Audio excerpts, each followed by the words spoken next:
এদেরকে শাহবাগে নিয়ে পিটানোর আয়োজন করার কেন দরকার ছিল? ব্লক করবার আগে, মারামারি করার পরে তাদের প্রতিনিধি দল যমুনায় নিয়ে গেলেন, আগে নিলেন না কেন? পুলিশ কি করবে? পুলিশ কি ব্যারিকেড ভেঙে না দিয়ে শাহবাগে অ্যালাউ করবে তারা বসে থাকুক? তখন আবার দেশবাসী বলবে যে আইন শৃঙ্খলা বাহিনী দায়িত্ব পালন করছে না, তারা এরকম একটা ব্যস্ত চৌমাথাকে আটকে দিয়েছে, জনগণের ভোগান্তি হচ্ছে।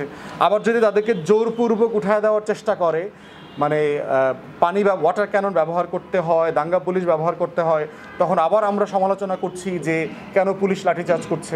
যে বৈষম্য বিরোধী ছাত্র আন্দোলনের নেতারা এসে ঢাকা বিশ্ববিদ্যালয় এবং 7 কলেজের মাঝখানে এসে দাঁড়িয়েছে, পার্টিকুলারলি হাসনাতকে ধন্যবাদ জানাচ্ছি, সেটা করেছে। কিন্তু একটা টাইম তো এই প্রশ্ন করতে হবে যে কাজটা তো হাসনাতের না, এটা তো ছাত্রদের কাজ না, প্রশাসনের কাজ।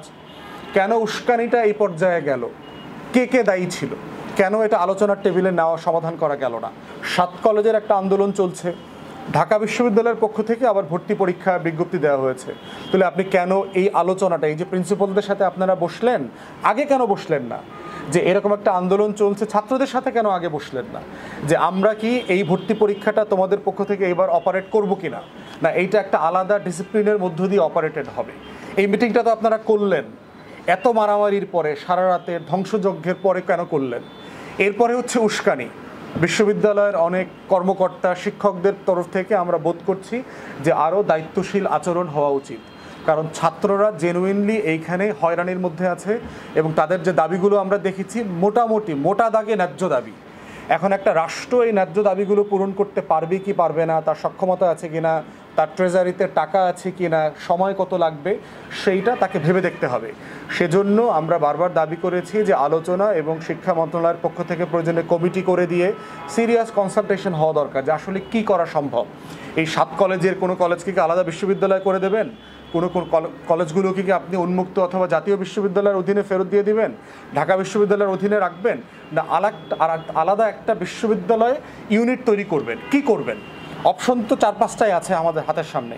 ছাত্রদের সাথে, শিক্ষকদের সাথে, প্রশাসনের সাথে কথা বলে এটার একটা সমাধান হওয়া দরকার। এইভাবে অন্যায্য দাবি দেওয়া, রাস্তায় না আসা পর্যন্ত, ভাঙচুর না করা পর্যন্ত বাংলাদেশের আমলাতন্ত্রের হুঁশ ফেরে ওঠে না। তারা মানববন্ধনকে পাত্তা দেয় না, প্রেস ক্লাবের সামনে মিটিংয়ে পাত্তা দেয় না। গতকালকে দেখলাম ইবতেদায়ী শিক্ষক যারা আছেন, মাদ্রাসার শিক্ষক, মানে মাদ্রাসার বেসরকারি প্রাইমারি স্কুল যেগুলো, সেগুলোকে তারা নিবন্ধন করতে চান, এই দাবি নিয়ে আসছে। তাদের 6 দফা দাবি দেখলাম, প্রত্যেকটা দাবি ন্যায্য দাবি। 9,000 মাদ্রাসা আছে প্রাইমারি স্কুল লেভেলের, এবং এই 9,000-এ লক্ষাধিক শিক্ষক, ছাত্র, কর্মকর্তা, কর্মচারীরা আছেন। এই মানুষগুলো বেতন পান না, কোনো বোনাস নাই, কোনো কিছু নাই, সিম্পলি কোনো স্বীকৃতি নাই রাষ্ট্রের। তাহলে একটা রাষ্ট্র 26,000 প্রাইমারি স্কুলকে জাতীয়করণ করে নিয়েছে, তাহলে আপনি নিবন্ধন দিয়েছেন 9,000 প্রাইমারি মাদ্রাসাকে কেন জাতীয়করণ করছেন না? তাদেরকে কেন একই সুযোগ সুবিধা দিচ্ছেন না? তারা ইসলাম শেখায় বলে, তারা কোরআন হাদিস শেখায় বলে ওখানে উপবৃত্তি বন্ধ করে দিয়েছেন কেন? যেন মাদ্রাসাগুলো বন্ধ হয়ে যায়, মানুষ স্কুল কলেজে চলে যায়, তাই? মানে কি আপনি পরিকল্পিতভাবে এগুলাকে শাস্তি দিচ্ছেন যেন এগুলো এক্সিস্ট না করে? এই মানুষগুলো 1 সপ্তাহ থেকে এখানে অনশন করছে, অবস্থান কর্মসূচি করছে প্রেস ক্লাবের সামনে। কেন প্রতিনিধি দল আসলো না? কেন কমিটি করা হইল না? কেন আপনারা বললেন না যে আপনারা বাড়ি ফিরে যান, আমরা যাচাই বাছাই করব, যদি স্কুল মাদ্রাসা হওয়ার জন্য, জাতীয়করণ করবার জন্য সরকারের যে শর্ত আছে, নীতিমালা আছে, এটা পূরণ করলে আপনাদেরকে আমরা স্বীকৃতি দিয়ে দিব। অথবা এখন পাচ্ছি না, আমাদের টাকা সংকট আছে রাষ্ট্রে, আমরা এখন 500 করব, আগামী বছর 200 করব, কিছু একটা তো বলবেন, করবেন। এই মানুষগুলো বিভিন্ন জায়গা থেকে এসছে এবং এমন প্রান্তিক এলাকা থেকে এসছেন যারা সেখানে ন্যূনতম শিক্ষার রাষ্ট্রীয় কোনো ব্যবস্থা নাই বলেই তো মানুষগুলো, ওখানকার গরিব ছেলেমেয়েরাগুলো মাদ্রাসায় পড়ে, বিনামূল্যে পড়ছে।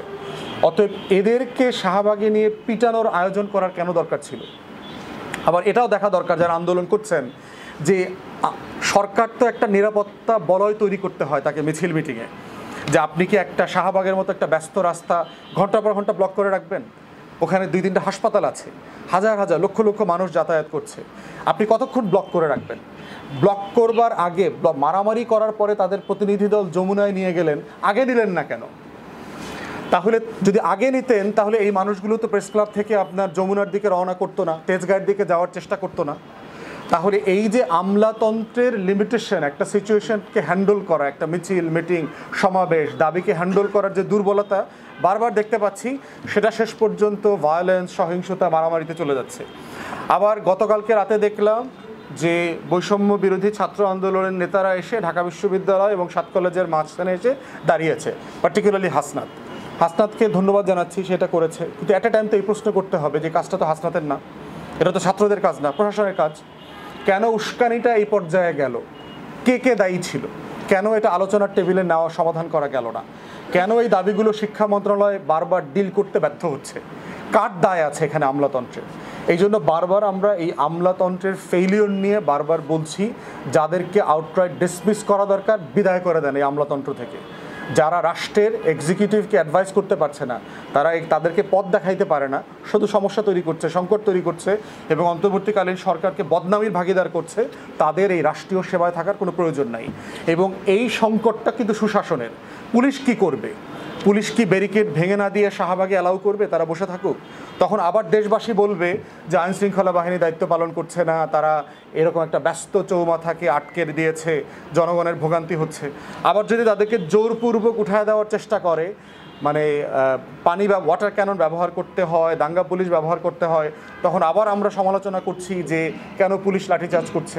তাহলে এই জায়গাটাতে হচ্ছে সুশাসনের প্রশ্ন, যেটার দায় হচ্ছে আমলাতন্ত্রের, যে কোথায় একটা দাগ টানা দরকার ছিল।